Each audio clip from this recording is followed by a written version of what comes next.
Friends, మనం చాలా సింపుల్గా అయితే పుదీనా పలావ్ ఏ విధంగా ప్రిపేర్ చేసుకోవాలో చూద్దాం. చూడండి, ఈ పుదీనా పలావ్ అయితే మేము బంగాళదుంప కుర్మా ప్లస్ పెరుగు చట్నీతో అయితే సర్వ్ చేసుకున్నాము. చాలా టేస్టీగా వచ్చేస్తుందండి. చాలా సింపుల్గా పిల్లలు అడిగినప్పుడల్లా మనం చాలా ఇష్టంగా అయితే చేసేయచ్చు. పుదీనా కూడా హెల్త్కి మంచిది కదా. పుదీనాని శుభ్రంగా కడిగేసుకోవాలండి. లేత కాడలతో కలిపి నేనైతే వేసేసాను. అలాగే పచ్చిమిర్చి, కొంచెం పెరుగు కూడా వేసి మనం మెత్తగా అయితే మిక్సీ పట్టేసుకుందాము. చూడండి, ఈ విధంగా మొత్తము కూడా మిక్సీ పట్టేసుకున్న తర్వాత స్టవ్ మీద బాండి పెట్టి, అంటే మనం రైస్ వండటానికి స్టవ్ మీద బాండి పెట్టి ఆయిల్ అయితే కొంచెం యాడ్ చేసుకోవాలండి.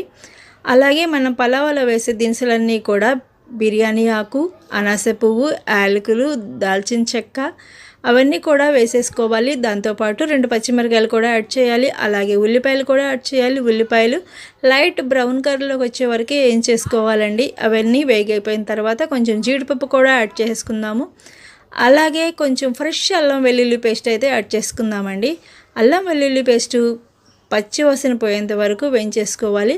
అలా వేగిపోయిన తర్వాత ఇప్పుడైతే మనం రైస్ని కూడా యాడ్ చేసుకుందాము. చూడండి, ఈ విధంగా రైస్ని కూడా యాడ్ చేసేసుకున్న తర్వాత ఆ మసాలాలు రైస్కి పట్టేంత వరకు కూడా చక్కగా ఈ విధంగా తిప్పేసేసేయాలన్నమాట గరిటెతో.